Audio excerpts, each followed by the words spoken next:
Hello everyone, welcome back to my channel. So today we will discuss about another technique of PNF which is known as contract relax.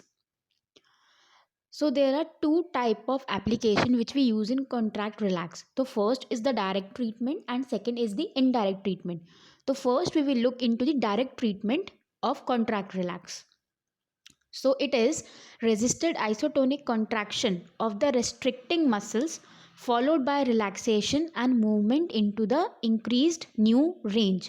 तो इसमें हम क्या करा रहे हैं, जो हमारा रेस्ट्रिक्टिंग मसल ग्रुप है, मतलब जिस मसल की वजह से हमारी मूवमेंट कंप्लीट नहीं हो पा रही, दैट मसल ग्रुप, उसकी हम रेजिस्टेड आइसोटोनिक कॉन्ट्रैक्शंस कराते हैं एंड उसके बाद रिलैक्सेशन होता है and then we move into the new acquired range. Goal क्या होगा? To increase passive range of motion and indication will be when there is decrease passive range of motion we will do contract relax. So description.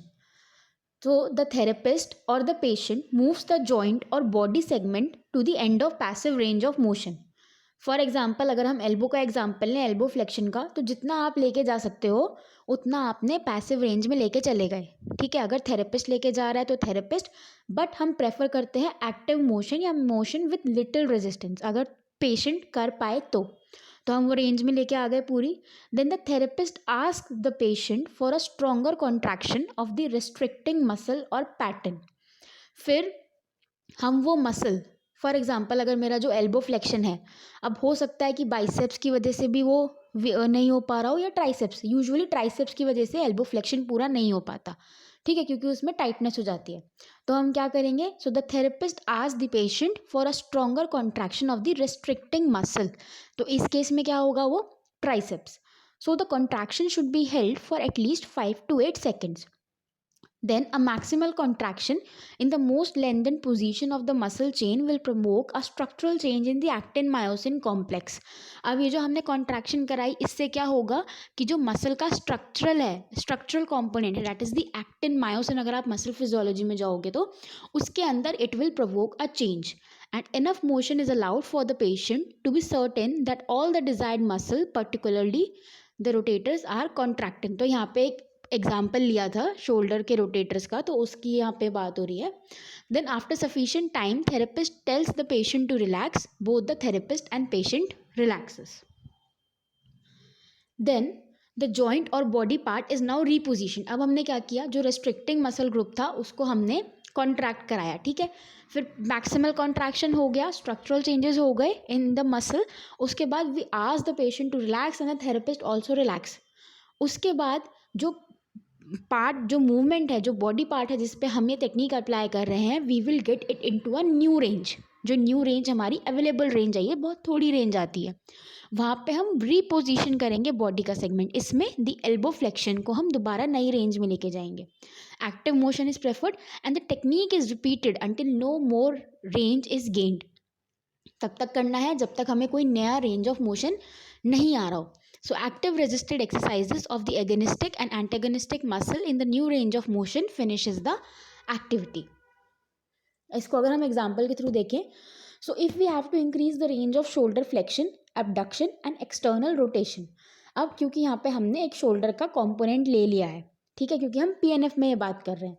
So the patient moves the arm at the end of flexion, abduction and external rotation. So this is the PNF pattern or component of shoulder.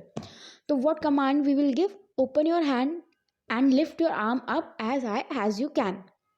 So the therapist resists an isotonic contraction of the pattern of extension, adduction and internal rotation. Opposite वाले को, ठीक है. Command क्या देंगे हम? Squeeze my hand and pull your arm down and across. Keep turning your hand down. So this is the command which the therapist will give. So allow enough motion to occur for both the therapist and the patient to know that all muscle in the patterns are contracting. So what command we will do? Keep pulling your arm down. हमने isotonic contraction करा दिया, ठीक है. उसके बाद हम relax हो गए, जैसे कि अभी हमने पढ़ा था. So we will give the command relax let everything loose. फिर उसके बाद जो न्यूली गेन्ड रेंज आई है, we will reposition the hand in that, and then उसके बाद हम दोबारा ये प्रोसीजर रिपीट करेंगे. So when no more range is gain, exercise the agonistic and the antagonistic patterns either in the new range or through the entire range of motion. So what command the therapist will give? He will say, squeeze and pull your arm down, now open your hand and lift your arm up again. So this is the image you can see. Now modification. अब इसमें modification क्या आ सकती हैं? Contract relax direct treatment में. So the patient is asked to move immediately into the desired range without any relaxation. तो अभी जो हम रिलैक्सेशन का फेज बोल रहे थे कि हाँ आपको कॉन्ट्रैक्शन करना है, उसके बाद यू हैव टू रिलैक्स. तो अगर therapist wants, depending upon the condition of the patient या पेशेंट का कितना वो ले सकता है, तो हम उसमें रिलैक्सेशन नहीं देते, हम सीधा उसका रेंज इंक्रीज कर देते हैं. So alternating contraction, reversal of agonistic muscle में बी डन. तो ये दूसरी टेक्निक है पीएनएफ की, which can be combined with this technique. Keep your arm still, for example, keep your arm still, don't let me pull it up, now don't let me push your arm down. Then another is the contract relax indirect treatment. तो इसका क्या characteristic है? The technique uses contraction of the agonistic muscle instead of the shortened muscle.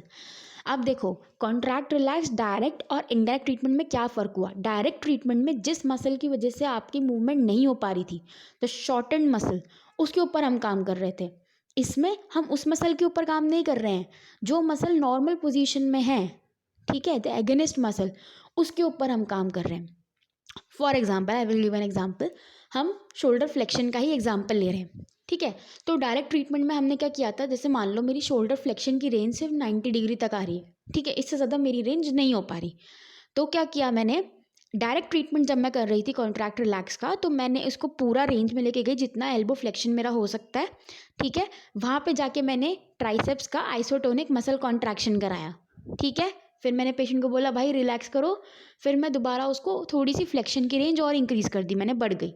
फिर दोबारा contraction किया मैंने triceps का, फिर नई रेंज आई, मैंने रेंज इंक्रीज़ कर दी. So this is the direct treatment of contract relax, ठीक है, क्योंकि मेरा ट्राइसेप्स की वजह से प्रॉब्लम आ रही थी मुझे, तो मैंने उसी के ऊपर काम कर दिया. अब कई बार क्या होता है कि जो हमारा ये मसल ग्रुप होता है जो कि शॉर्टन पोजीशन में होता है, जिसकी वजह से मूवमेंट पूरी नहीं हो पाती, उसके ऊपर हम काम नहीं कर पाते.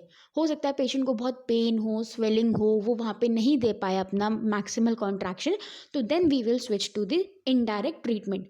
और यहाँ पे जो हमारा एगोनिस्टिक मसल है, इस केस में द शोल्डर एल्बो फ्लेक्सर्स, उसके ऊपर हम काम करेंगे. सो इसके इंडिकेशन क्या हुए? It is use when the contraction of the restricting muscle is too painful or too weak to produce an effective contraction. तो points to remember will be, the technique is only to increase passive range of motion, patient active motion. आपको हमेशा ध्यान रखना है, patient जितना active अपना काम कर सकता है आपको उसे एक्टिव ही करना है. ये सिर्फ कॉन्ट्रैक्ट रिलैक्स की बात नहीं है, एनी ऑफ द टेक्निक, आप फिजियोथेरेपी में आप कुछ भी कर रहे हो, अगर पेशेंट उतना काम एक्टिवली कर पा रहा है तो यू विल प्रेफर दैट.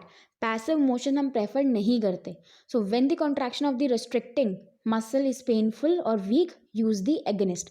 सो ये पॉइंट्स हमें ध्यान रखने हैं when we are using the indirect treatment of treating the patient. तो अब आई होप आपको क्लियर हो गया होगा कि what is the difference between the direct and indirect treatment, and whole sole what is the concept of contract relax. तो contract relax में we just do isotonic muscle contractions, isometric नहीं करते. There will be a change in the muscle length, जिसकी वजह से जो structural proteins हैं, जो स्ट्रक्चरल एलिमेंट्स हैं मसल के अंदर, that is the actin and myosin, उनके अंदर चेंज आएगा. सो डायरेक्ट कॉन्ट्रैक्ट रिलैक्स मोटा मोटा क्या हुआ कि it is the isotonic contraction of the restricting muscle group, ठीक है. अब इसको हमने दो पार्ट्स में डिवाइड किया, direct treatment and the indirect treatment. Direct treatment में जो मसल हमारी शॉर्टनिंग है, जो जिसकी वजह से मेरी रेंज पूरी नहीं हो पा रही, मैंने उसका आइसोटोनिक कॉन्ट्रैक्शन कराया, फिर मैं नई रेंज में लेके गई, फिर दोबारा आइसोटोनिक कॉन्ट्रैक्शन कराया, फिर नई रेंज में लेके गई. इनडायरेक्ट ट्रीटमेंट में क्या हो रहा है?